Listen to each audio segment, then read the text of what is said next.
Bonjour à tous et bienvenue sur les harmoniques de l'amour. Je suis ravie de vous retrouver aujourd'hui pour le vlog du mois de septembre. Septembre, terre de l'âme au-delà de l'espace et du temps. Kathleen Rennes. Septembre est le mai de l'automne. À cela près que si mai, par ses légères buées de verdure, ses fraîches floraisons écloses sous les premières rondes de flore et de ses nymphes et jardinières ailées, annoncent le retour des beaux jours, septembre, au contraire, derrière ses fastueuses richesses, ses parures festives, cache l'arrivée sournoise des mois noirs soufflés par les pernicieuses halenées de la mer Harpine et de ses cohortes tempestaires. Le jardin rêvé de l'été vacille au sommet de son éclat. C'est imperceptible encore, un simple vacillement d'étincelles au rayonnement solaire, pas même une note frottée aux claires roulades du merle, un signe pourtant perçu par l'ouïe aiguë du vieux sylvain des bois. Une feuille qui s'éteint parmi les ombres vertes des profondes solitudes. Un infime éclat de paillantine tombé des ailes bourdonnantes d'une lusabelle des eaux. Rien de plus, mais autant de frissons d'alerte froissant les chines moussues de qui garde les saisons. Les prés sont en regain, le verger regorge d'abondance, la vigne est en fête et sur tous les horizons, les frondaisons déploient des vastitudes de merveilles. Alors, pourquoi au creux des vallées, ce brame lointain répand-il dans l'air un flottement de tristesse? Et je vous retrouve tout de suite pour la première séquence. Alors, je vous retrouve pour la séquence sur les êtres légendaires parce que ce mois-ci, j'en ai trouvé un et c'est l'ondine. Dès que les nénuphars s'éteignent sur les eaux douces, l'ondine frissonne. Elle s'ébat encore, se mire, se coiffe, plonge, nage après son reflet et fait la belle quand le soleil, à travers les aunes et les saules cendrées, lui éblouit ses vertes prunelles.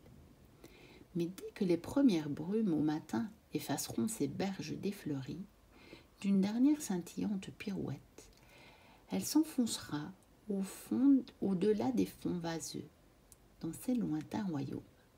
Et de son corps ondoyant, on ne devinera plus que le cours fluide d'une absence. Alors l'ondine, je l'ai retrouvée dans l'oracle des êtres fantastiques, donc de Gumio et Stéphanie Payot. Donc la voici, n'est-elle pas magnifique? Et nous allons aller là retrouver son petit message. L'ondine, nymphe des eaux courantes, aime se baigner dans les cascades, les étangs et les rivières à la faveur des jours radieux d'été. L'ondine attire à elle les jeunes hommes pour les séduire et les entraîner sous l'onde dans son palais d'où ils reviennent rarement. Elle symbolise l'innocence, la grâce, la pureté, mais aussi le mystère féminin. Nous avons tous une part de féminin et de masculin en nous. Le féminin t'aide à trouver tes élans de vie, tes missions, et le masculin t'aide à les manifester. Les cycles masculins sont annuels, alors que ceux de la femme sont menstruels. La compréhension respective de ces différents cycles permet l'épanouissement de chacun et la bienveillance. Accueille ta puissance de créativité, ta faculté de mettre les choses en œuvre et prends confiance. L'important est d'accepter plutôt que de lutter, d'apprivoiser ses énergies dans leur singularité. L'ondine peut également être une mise en garde contre une présence malveillante. Écoute tes émotions et tes ressentis. Si tu es mal à l'aise en présence d'une personne, tu devrais peut-être y prêter attention. Pour éviter ce genre de personnes toxiques, sois pleinement conscient de tout ce qu'elle t'apporte et reconnais-la comme négative pour toi. Protège-toi et évite-la. Cette personne n'est pas forcément mauvaise, elle a certainement besoin d'aide, le problème ne vient pas de toi. T'éloigner de la négativité qui est très étroitement liée à la toxicité est vital pour ton cheminement de vie dans la paix. Les jolies choses se manifestent toujours lorsqu'on s'éloigne de ce qui est négatif. Alors je mettrai une petite nuance. Parce que parfois on ne peut pas s'éloigner. Vous ne pouvez pas toujours vous éloigner de ces personnes-là. Je ne sais pas trop, je suppose que dans les personnes qui suivent ma chaîne, il y a quand même des âges différents. Imaginons qu'il y ait encore des jeunes adolescents, ou des adolescents peut-être pas tout jeunes, mais qui vivent encore chez leurs parents. Comment font-ils pour s'éloigner par exemple, s'il y a un de leurs frères ou sœurs qui est toxique vis-à-vis d'eux. Ou bien quand vous êtes au travail, vous ne pouvez pas toujours vous éloigner d'un collègue toxique. Moi, je nuance ça. Je dis qu'il faut très très fort écouter nos ressentis, effectivement. Que quand quelque chose vous dit que ça ne va pas avec cette personne-là, c'est que effectivement vous captez quelque chose qui ne va pas. Et ce qui est très très important, c'est d'en être conscient. Et après, c'est de vous dire, et maintenant, qu'est-ce que j'en fais? Alors bien sûr, quand c'est vraiment très très très toxique et que vous pouvez vous éloigner, vous le faites. Il n'y a pas de problème. Parfois, si c'est au travail, la chose qu'il y a à faire, c'est justement de mettre beaucoup de paix sur la situation. Si vous ne pouvez pas prendre, vous, la décision de vous éloigner, si c'est vraiment pas possible, et vous allez voir que, comme on le disait dans une autre des séquences de ce vlog, que si vous demandez à avoir la paix sur cette situation, la paix avec cette personne, vous allez voir les choses changer. Soit cette personne va changer, soit les circonstances vont faire que vous ne serez plus en contact avec elle, soit elle va changer de travail, soit de vous allez changer de travail, soit elle va être mutée dans un autre service, ou peu importe. Enfin, je veux dire, il peut y avoir 10 000 solutions, puisque déjà, les situations ne sont pas toutes les mêmes, donc les solutions ne sont pas toutes les mêmes non plus. Ça, c'est assez évident. Donc, je pense qu'ici, le message, il me paraît un petit peu simpliste, en fait. Le message du petit livret, il me paraît un peu simpliste, parce qu'il n'est pas toujours possible à appliquer. Ce que je pense qui est très, très important, c'est de réellement avoir conscience de ça. Écoutez-vous. Parce que souvent, il y a des personnes qui captent ça et puis qui se disent non. Moi, justement, j'en parlais avec une de mes collègues et elle est très, très sensible à tout ça aussi.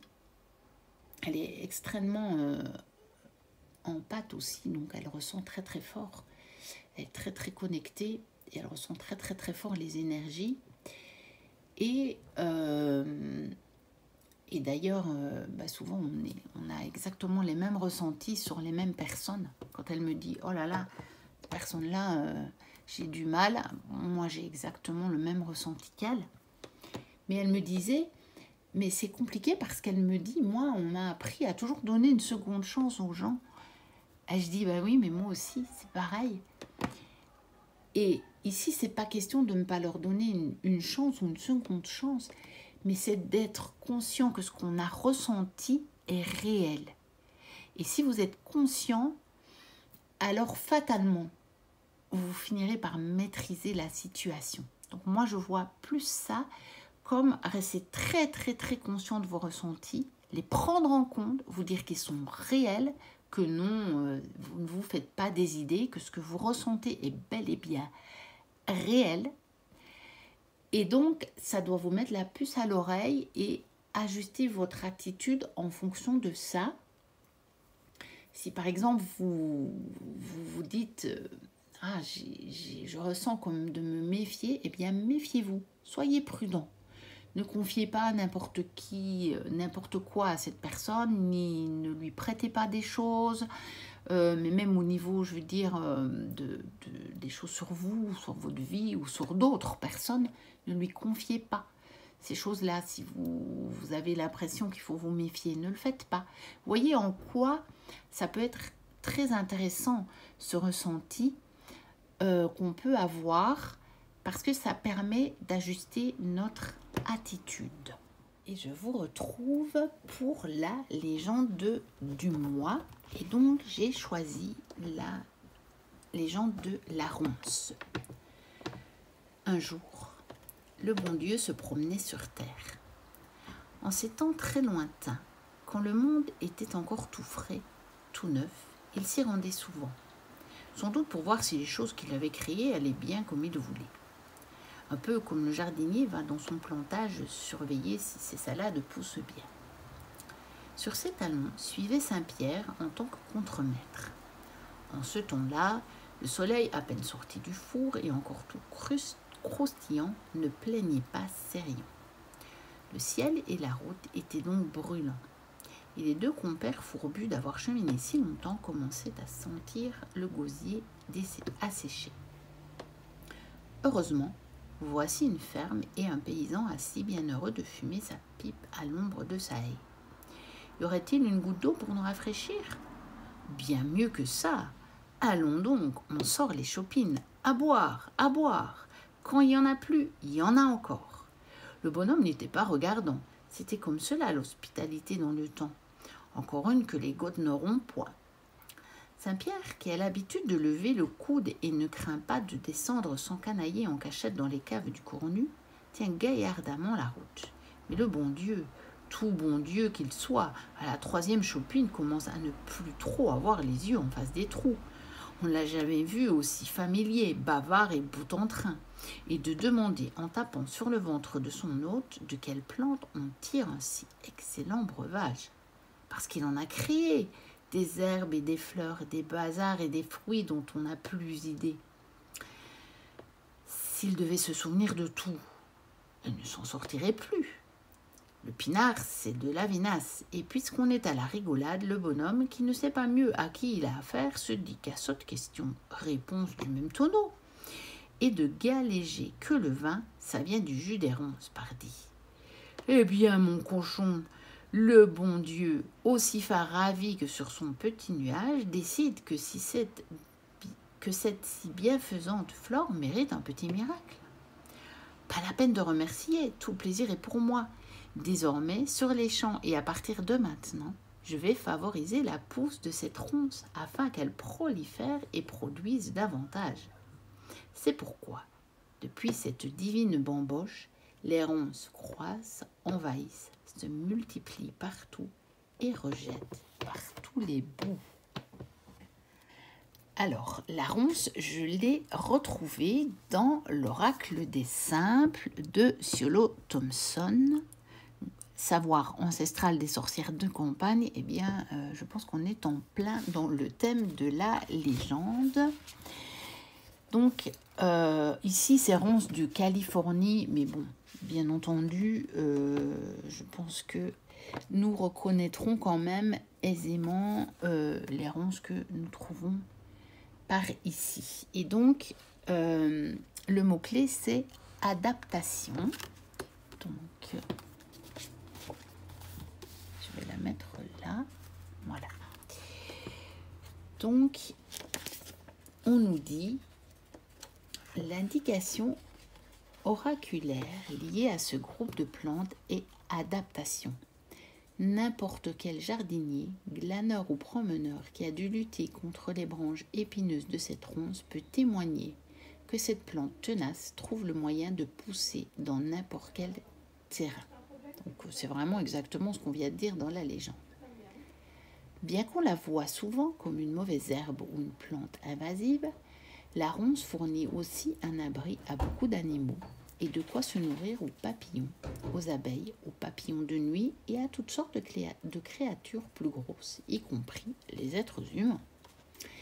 Nous pouvons certainement apprendre quelque chose de l'aptitude de la ronce à s'adapter et à prospérer sur des sols nouveaux ou inhabituels.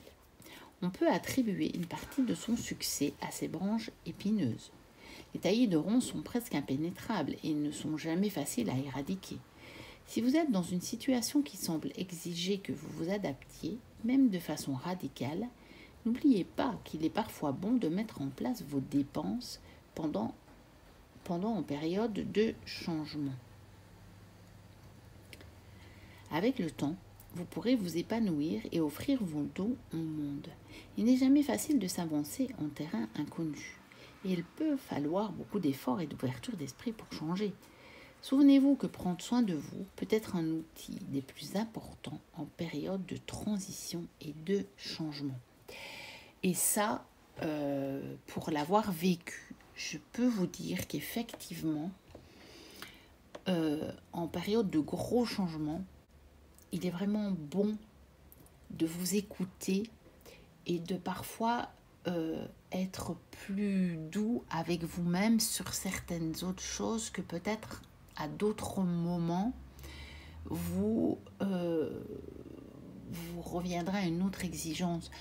Je pense par exemple que à certains moments, quand vraiment vous vivez des choses très dures, vous pouvez vous dire que si le ménage n'est pas tip-top, c'est peut-être pas la fin du monde. Et que quand vous vivrez des périodes plus faciles, vous pourrez toujours reconsacrer un peu plus de temps et d'énergie à votre ménage. Si vous êtes dans une situation qui semble exiger que vous vous adaptiez, même de façon radicale, n'oubliez pas qu'il est parfois bon de mettre en place vos défenses en période de changement. Alors, la ronce, je l'ai retrouvée également dans l'oracle de la forêt de Soigne. Donc, ronce des bois. Donc, la voici. On va la mettre là. Oh, ben, j'aurais pu laisser l'autre. Oh, je ne sais pas si on les voit toutes les deux. Non.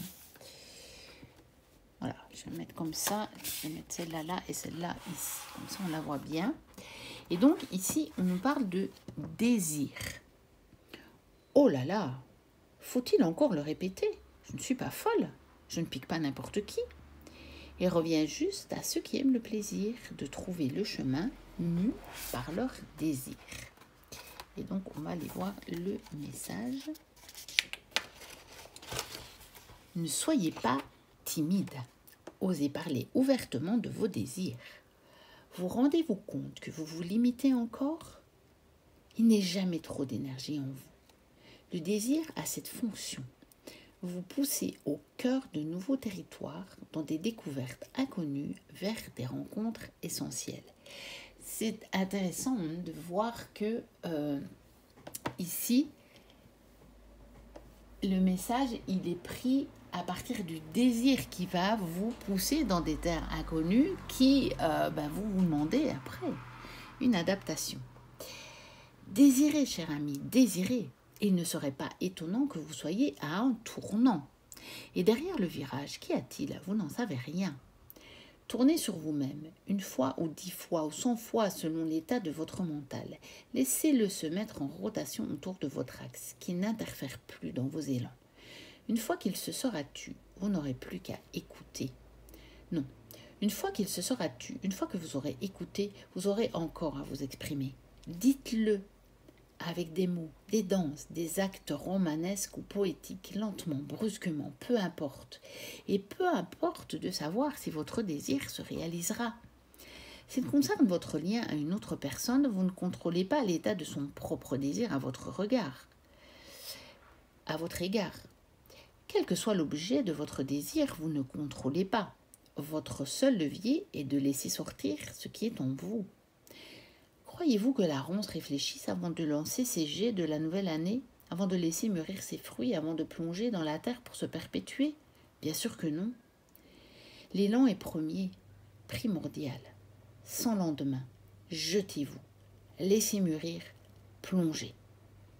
Vous sentirez bien vite ce que cela a de rassurant, de vivifiant. Et donc là, il y a une invitation très très très claire à vivre vos désirs, à les exprimer et à les vivre vraiment, en tout cas en vous, et à vibrer l'énergie de ce désir. Et après, vous verrez bien ce que ça donnera, puisque, comme c'est dit clairement, et comme c'est une évidence, vous n'avez pas le contrôle sur le désir de l'autre, ou sur le désir de l'univers, peut-être, par rapport à des situations. Mais vous, en tout cas, vous pouvez le vivre, votre désir, vous pouvez le vivre à fond, dans l'énergie, le vivre réellement, le vibrer, et c'est quand même comme ça que vous avez la meilleure chance de le voir se réaliser. Nous voici arrivés à la fin de ce vlog. N'hésitez pas à liker, à commenter, me dire ce que vous en avez pensé, à vous abonner si ce n'est déjà fait, si vous passez par là, si mon contenu vous plaît ou si vous êtes déjà là depuis un moment et que vous n'êtes pas abonné. Moi, je vous dis à très bientôt pour de prochaines vidéos. Et d'ici là, portez-vous bien. Bye bye.